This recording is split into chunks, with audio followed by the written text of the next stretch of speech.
Hello दोस्तों, स्वागत है आज के मेरे इस वीडियो में। आज मैं लेकर के आ गया हूँ आपके लिए बहुत ही इम्पोर्टेंट वार्षिक परीक्षा का पेपर, जीव विज्ञान का पेपर, जो कि बहुत ही इम्पोर्टेंट है आपके कक्षा 11 के एग्जाम के लिए।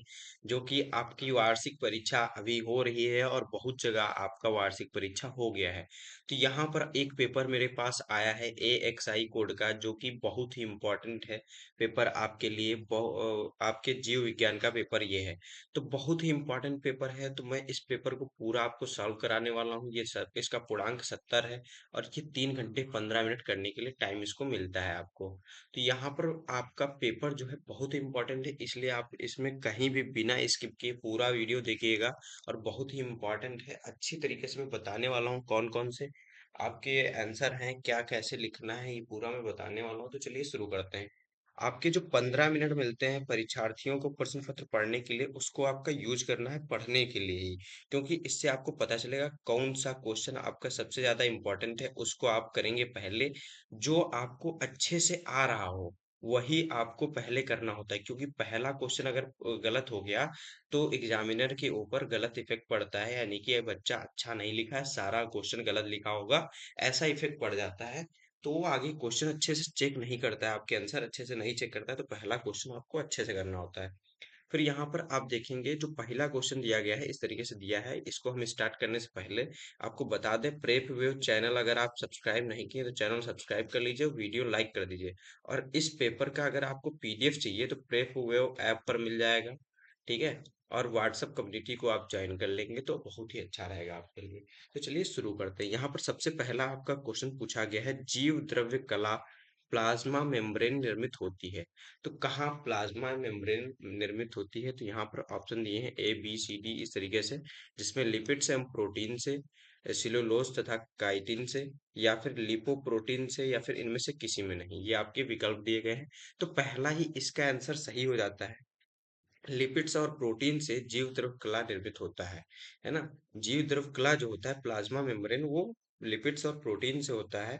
क्योंकि कोशिका झिल्ली मुख्य रूप से आपकी फास्फोलिपिड द्विपरत और प्रोटीन से बनी होती है, द्विपरत और प्रोटीन से बनी होती है। इसलिए लिपिड्स और प्रोटीन जो होती है जीव द्रव जो होता है लिपिड्स और प्रोटीन से बनता है। तो इस तरीके से इसका आंसर आपको हो जाता है ये A नंबर। इसी तरीके से आपका अगला क्वेश्चन पूछा गया है, कैस्पेरियन जो पट्टियां होती हैं पाई जाती हैं, कहाँ पाई जाती हैं? इसमें विकल्प दिया गया है, बाह्य त्वचा में, अधः त्वचा में, या फिर अंतः त्वचा में, एंडोडर्मिस में, या पोषवाह और परिरंभ में। तो यहाँ पर आपका इसका सही विकल्प हो जाएगा अंतः त्वचा, यानी एंडोडर्मिस में पाया जाती है, एंडोडर्मिस में पाई जाती है। क्या पाई जाती है? कैस्पेरियन पट्टियां जो होती हैं वो एंडोडर्मिस में पाई जाती है। कैस्पेरियन पट्टियां जो होती हैं जड़ की अंतः त्वचा में पाई जाती हैं, जिसमें सुवेरियन का जमाव होता है, ठीक है। जड़ की अंतः त्वचा में पाई जाती है, ठीक है। तो इस तरीके से इसका आपका सही विकल्प हो जाता है C नंबर। फिर आपका पूछा गया हाइपेथोनियम जो होता है, हाइपोथेनियम, वो पुष्पक्रम पाया जाता है, किसमें पाया जाता है हाइपेथेनियम थोडियम? तो आपका हाइपेथोनियम तुलसी में पाया जाता है, नहीं, गलत। मक्का में पाया जाता है, नहीं। फाइकस में पाया जाता है, हाँ सही है। फिर एलियम सेपा में पाया जाता है, गलत है ये भी। तो यहाँ पर फाइकस में पाया जाता है, ये आपका सही विकल्प हो जाएगा। इसी तरीके से आपका अगला क्वेश्चन पूछा गया है, निम्नलिखित प्राणी समूह में से किस एक में चार कक्षीय हृदय पाया जाता है? ये आपके प्राणी समूह दे दिए गए हैं, किस एक में आपको चार कक्षीय हृदय पाया जाता है, ये आपको बताना है। चार कक्षीय हृदय किस एक में पाया जाता है? बहुत ही इंपॉर्टेंट क्वेश्चन है, अक्सर पूछा जाता है। तो यहाँ पर आपका किसमें नहीं पाया जाता है आपको पता होना चाहिए।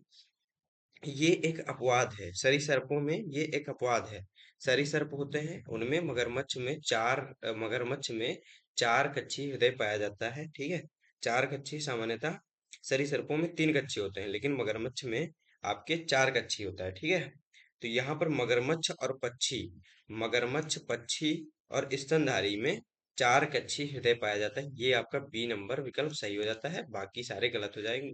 आपके छिपकली में चार कच्छी नहीं होते हैं, इसी तरीके से कछुआ में नहीं। तो यहाँ पर आपका सही विकल्प आपका B हो जाएगा, ठीक है। फिर आपका अगला क्वेश्चन पूछा गया है, कौन सी सेमाइड अस्थि है? कौन सी सिसेमाइड अस्थि है? तो इस तरीके से यहाँ पर आपका पहला आंसर हो जाता है टाल्स अस्थि, मेटाटाल्स अस्थि, या पटेला, या फिबोला। तो यहाँ पर आपकी पटेला अस्थि जो होती है वो सिसेमाइड अस्थि होती है। ठीक है, पटेला अस्थि जो होती है ये घुटने की हड्डी होती है और शरीर की सबसे बड़ी सिसेमाइड अस्थि होती है, जो कंडरा के भीतर विकसित होती है। कंडरा के भीतर पटेला अस्थि जो होती है जिसमें सिसेमाइड अस्थि कहलाती है। ठीक है, अर्धसूत्री विभाजन की प्रोफेज वन, जो प्रोफेज वन होता है, अर्धसूत्री विभाजन के प्रोफेज वन में अवस्था के दौरान किसका अवलोकन नहीं होता है? तो यहाँ पर आपको बताना है किसका अवलोकन होता है, पृथक्करण का, है ना, या पुनर्संयोजन का, या किए जियोमेटा द्वारा निर्माण होता है, या फिर आपके साइनेटोलियम या कॉम्प्लेक्स द्वारा। तो यहाँ पर आपको बताना है किसका अवलोकन नहीं होता है इसमें। बहुत इंपॉर्टेंट है, ठीक है, बहुत इंपॉर्टेंट है ये। इसमें आपका ये छठवां क्वेश्चन है। इसमें पृथक्करण, पृथक्करण जो होता है अर्धसूत्री विभाजन की प्रोफेज अवस्था के दौरान इसका अवलोकन नहीं होता है, बाकी इन दोनों तीनों का होता है। ठीक है, फिर इसी तरीके से आपका सातवां क्वेश्चन पूछा गया है। क्या सातवां क्वेश्चन है? केंद्रिका, न्यूक्लियस में किसका संश्लेषण होता है? तो न्यूक्लियस में किसका संश्लेषण होता है? यहाँ पर ऑप्शन है आपका तर्क तर्क तंतु में होता है, या गुणसूत्र में होता है, या राइबोसोम में होता है, या पराक्सीसोम में होता है। तो पराक्सीसोम में होता है, किस में होता है यहाँ पर आपको बताना है। बहुत ही इंपॉर्टेंट ये भी क्वेश्चन है। राइबोसोम, राइबोसोम में होता है, राइबोसोम में होता है। ये आपका राइट विकल्प हो जाता है, बहुत ही इंपॉर्टेंट है ये। तो यहाँ राइबोसोम में होता है। केंद्रिका को राइबोसोम निर्माण की फैक्ट्री कहा जाता है। हाँ, तो ये राइबोसोम जो केंद्रिका होती है ये इसकी राइबोसोम के निर्माण की फैक्ट्री कहलाती है। ठीक है, बहुत ही इंपॉर्टेंट है, अक्सर ये क्वेश्चन पूछा जाता है। ठीक है, तो अगर अभी तक वीडियो को लाइक नहीं किए तो वीडियो को लाइक कर दीजिए। मैं मैथ स्ट्रीम का हूँ, ठीक है, लेकिन फिर भी आपका बायोलॉजी का पेपर पूरा सॉल्व करवा रहा हूँ यहाँ पर, तो वीडियो को जरूर लाइक करिएगा और चैनल को सब्सक्राइब कर लीजिए। आपके लिए मैं आपकी ज़रूरत के अनुसार ये बायोलॉजी का पेपर बना रहा हूँ, नहीं तो मैथ का भी पेपर बना सकता था, लेकिन आपकी डिमांड है कि बायोलॉजी का पेपर बनाइए, तो बायोलॉजी का पेपर का सोल्यूशन भी मैं आपके लिए लेकर के आया हूँ। तो यहाँ पर बहुत ही इंपॉर्टेंट है आपके लिए वीडियो को लाइक करना। फिर अगला क्वेश्चन यहाँ पूछा गया 8वां नंबर, गुणसूत्र को किसके द्वारा अभिरंजित नहीं किया जा सकता? तो गुणसूत्र को किसके द्वारा अभिरंजित नहीं किया जा सकता? यहाँ पर आपके इस तरीके से विकल्प दिए गए हैं। यहाँ पर आपका 8वें का सही हो जाता है ईओसिन। ईओसिन जो होता है इसके द्वारा आपको गुणसूत्र को अभिरंजित नहीं किया जा सकता। ठीक है, फिर आपका इसी तरीके से अगला क्वेश्चन पूछा गया है, मेढक के अंडे में विदलन किस प्रकार का होता है? तो विदलन जो मेढक के अंडे में होता है वो किस प्रकार का होता है आपको पूछा गया है, 9वां क्वेश्चन। इसमें आपका समान पूर्णभंजी होता है, या अंशभंजी होता है, या असमान पूर्णभंजी होता है, या पृष्ठीय विदलन होता है? ये आपको बताना है, ये चार विकल्प हैं। तो आपके लिए बहुत ही इंपॉर्टेंट ये क्वेश्चन है, क्योंकि मेढक के अंडे में जो विदलन होता है असमान पूर्णभंजी होता है, असमान पूर्णभंजी होता है। मेढक के अंडे के में पीतक जो योल की अधिकता के कारण विदलन पूरी तरह तो होता है, परंतु जो कोशिकाएं असमान आकार की होती हैं, इस वजह से असमान पूर्णभंजी इसमें विदलन होता है। ठीक है, गुड़हल के पुष्प होते हैं, तो गुड़हल के पुष्प किस प्रकार के होते हैं? त्रिया सममित, अध्योजायांगी और व्यावर्तित होते हैं, या फिर एक व्यास सममित होते हैं, या उपरंजायांगी होते हैं, उपरिजांगी होते हैं। ये आपके जो बायोलॉजी के हिंदी के वर्ड हैं बहुत ज्यादा कठिन पढ़ने में लगते हैं ना, तो अगर ये आप इंग्लिश में पढ़ेंगे बायोलॉजी तो बहुत ही आपको अच्छा लगेगा और इनको पढ़ने में भी मजा आएगा, लेकिन यहाँ पर बहुत ज्यादा कठिन हो जाते हैं। ठीक है, तो कोई अगर गलत पढ़ लेता हूँ तो मैं उसके लिए माफ जरूर करिएगा। और यहाँ पर मैं बायोलॉजी का स्टूडेंट नहीं हूँ, आपको पहले ही बता चुका हूँ, मैं मैथ का हूँ। यहाँ पर आपकी डिमांड के अनुसार ये बना रहा हूँ पेपर, तो वीडियो को लाइक जरूर कर दीजिए भी। ठीक है, तो यहाँ पर इसका पहला ही आंसर सही हो जाता है। बीज का बाह्य चोल झिल्ली जैसा पतला किसमें नहीं होता है? तो किसमें नहीं होता है बीज का बाह्य छोल जो होता है वो झिल्ली जैसा पतला किसमें नहीं होता है? यहाँ पर आपको विकल्प दिया गया, मक्का, नारियल, मूंगफली या चना। तो बीज का बाहरी छोल, जो बीज मक्का का बाहरी छोल क्या होता है? एकदम पतला होता है ना, वो ऊपर से ऐसे ही बस चढ़ी होती है, ऊपर वाली है ना। नारियल का सबसे कठोर होता है, पतला झिल्ली की तरह नहीं होता है, बहुत कठोर होता है ना, रेशेदार होता है, कठोर होता है। मूंगफली में पतला ही होता है नारियल के कंपैरिजन में।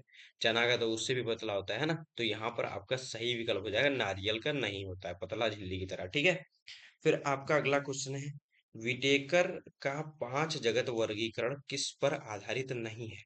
5 5 जगत वर्गीकरण है जो विटेकर का किस पर आधारित नहीं है, आपको बताना है। सुस्पष्ट केंद्रक की उपस्थिति पर, या प्रजनन के ढंग पर, या पोषण के ढंग पर, या संगठन की जटिलता पर। तो किस पर नहीं है? आपकी सुस्पष्ट केंद्र की उपस्थिति पर ये नहीं होता है। विटेकर का 5 जगत वर्गीकरण सुस्पष्ट केंद्र की उपस्थिति में नहीं होता है। यहाँ पर आपका राइट विकल्प ये हो जाएगा, क्योंकि विटेकर की कोशिका प्रकार जो होता है वो संगठन और पोषक के आधार पर बनाया जाता है ना, बनाया था। केवल केंद्रक को नहीं। तो यहाँ पर संगठन के आधार पर बना था, तो ये केवल इसके आधार पर नहीं बना था, इसलिए आपका ये सही विकल्प हो जाता है। जालिकता, विषम जालिकता पाई जाती है, किसमें पाई जाती है विषम जालिकता? तो म्यूकर में पाई जाती है। म्यूकर ही आपका पहला ही विकल्प सही है, म्यूकर में पाई जाती है। इसी तरीके से आपका अगला क्वेश्चन है, जीवाणु में सूत्र कणिका का कार्य कौन करता है? जीवाणु में सूत्र कणिका का कार्य कौन करता है? तो मध्यकाय जो होती है, मध्यकाय कहाँ पर लिखा है? ये मध्यकाय जो होती है उसका कार्य करती है। किसका? सूत्र कणिका का कार्य करती है जीवाणु में, ठीक है। कुंडलित आरएनए रंजुक और पेटिकांशक जो होता है इसमें किसमें होता है, ये पूछा गया है आपको। आरएनए रंजुक और पेटिकांशक किसमें होता है? तो टीएमवी में होता है। टीएमवी में होता है आपका, ये टीएमवी में होता है। किस तरीके से? टोबैको मोजेक वायरस जो होता है में एकल रंजुक आरएनए और उससे ढकने वाले कैप्सोमीर्स होते हैं, ठीक है। तो इस तरीके से आपका ये राइट विकल्प हो जाता है। किसमें फास्फोइनाल पायरुवेट का प्राथमिक CO2 ग्राही होता है, ग्राही है? तो किसमें है आपको बताना है कि फास्फोइनाल जो पायरुवेट है इसका एक प्राथमिक CO2 ग्राही है, किसमें है? तो आपको पता होगा, इसमें बहुत इंपॉर्टेंट है ये वाला क्वेश्चन। तो यहाँ पर C4 पादप जो होते हैं, C4 पादप जो होते हैं ये ऑक्सीजन ग्राही होते हैं, ठीक है। तो ये आपका सही विकल्प है, CO2 ग्राही होते हैं, CO2 ग्राही होते हैं, ठीक है।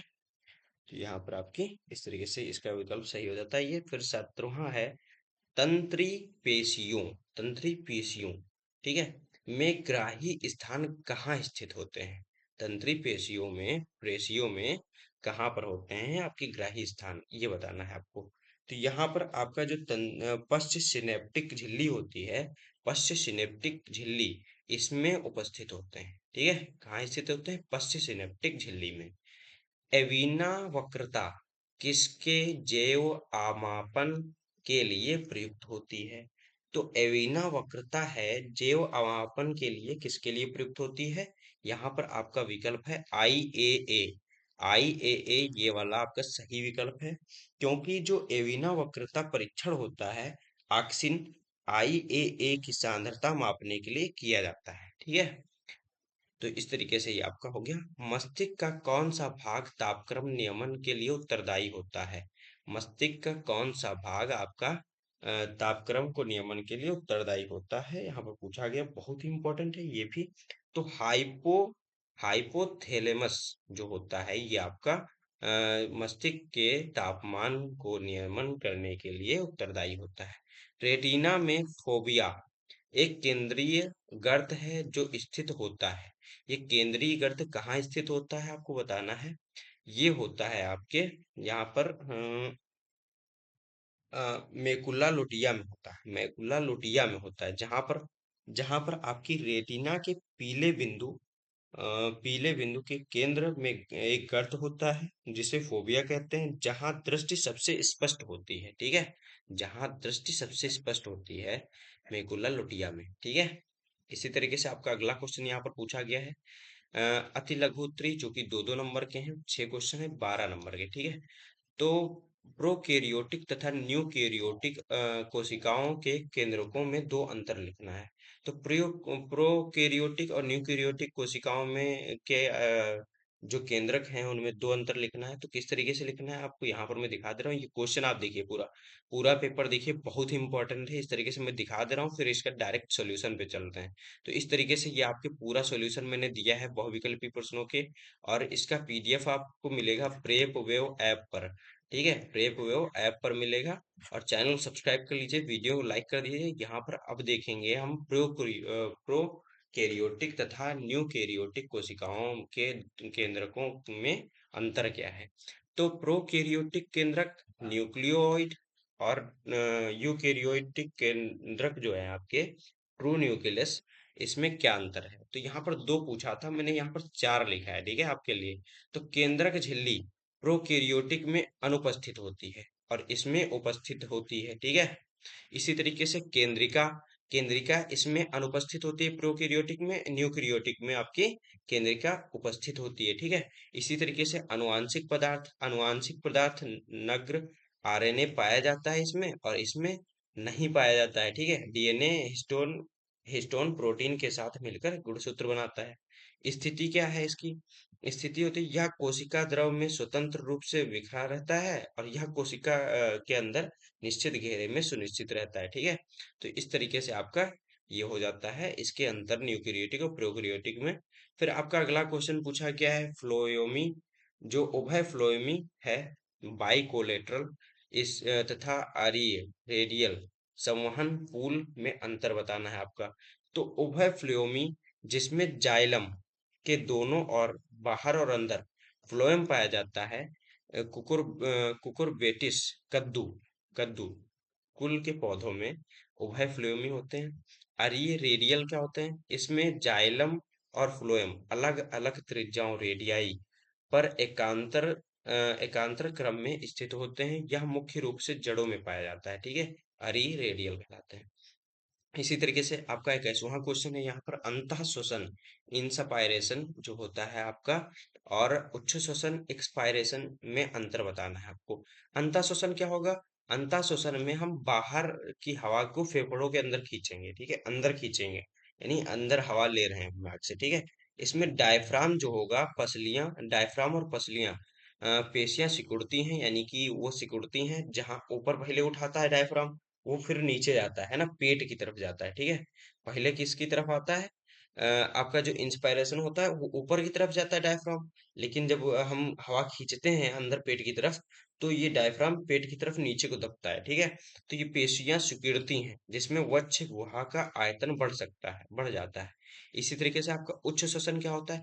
फेफड़ों की वायु को बाहर निकालने की प्रक्रिया, जो फेफड़ों की जो हवा है उसको बाहर निकालेंगे, तो डायफ्राम जो होगा, डायफ्राम ऊपर की तरफ धक्का देगा आपके फेफड़ों को। पहले नीचे गया था, अब ऊपर की तरफ धक्का देगा, तो ये डायफ्राम पेशियों को शिथिल रिलैक्स हो जाती हैं, और इससे वक्ष गुहा का आयतन कम हो जाता है। वैसे वो इसमें वक्ष गुहा का आयतन जो था वो बढ़ गया था, ठीक है। इसी तरीके से आपका अगला क्वेश्चन यहाँ पर दिया गया है प्रोकैरियोटिक, बहुत ही इंपॉर्टेंट है ये। प्रोकैरियोटिक और न्यूकैरियोटिक हमेशा पूछा जाता है, ठीक है। तो बहुत ही इंपॉर्टेंट पेपर है आपके लिए। प्रोकैरियोटिक कोशिका में सीमोसोम जो होता है, मिसोसोम जो होता है, हाँ होता है, ये पूछा गया था। तो हाँ होता है। प्रोकैरियोटिक कोशिका में प्लाज्मा झिल्ली के अंदर और वलन फोल्डिंग में मिसोसोम बनते हैं। आपको पूछा गया था क्या प्रोकैरियोटिक में मिसोसोम होता है? हाँ होता है, क्योंकि प्लाज्मा झिल्ली के अंदर और वलन में मिसोसोम बनते हैं, ठीक है। श्वसन, ये न्यूक्लियोटिक माइटोकॉन्ड्रिया की तरह ऊर्जा उत्पादन में मदद करते हैं, ठीक है। इसी तरीके से डीएनए जो है प्रतिकृत कोशिका विभाजन के समय डीएनए के वितरण में सहायता करती है। फिर इसी तरीके से आपका अगला क्वेश्चन यहाँ पर पूछा गया है, अपने हम अपने हृदय और पेशीजनक क्यों कहते हैं? हम अपने हृदय को पेशीजनक क्यों कहते हैं? यहाँ पर आंसर लिखा गया है, पढ़ लीजिएगा, बहुत ही अच्छे से लिखा गया है। वीडियो में लेंथ ज्यादा बड़ा हो गया है, इसलिए अब हम डायरेक्ट आपको क्वेश्चन और आंसर दिखा दे रहे हैं। मिलते हैं अपने अगले वीडियो में, तब तक के लिए धन्यवाद। चैनल को अगर सब्सक्राइब नहीं किया तो चैनल को सब्सक्राइब कर लीजिए। अगर फुल वीडियो सॉल्यूशन कहेंगे करने के लिए तो पूरा वीडियो सॉल्यूशन के लिए हम नेक्स्ट वीडियो में मिलेंगे। तो चलिए मिलते हैं अपने अगले वीडियो में, तब तक के लिए धन्यवाद।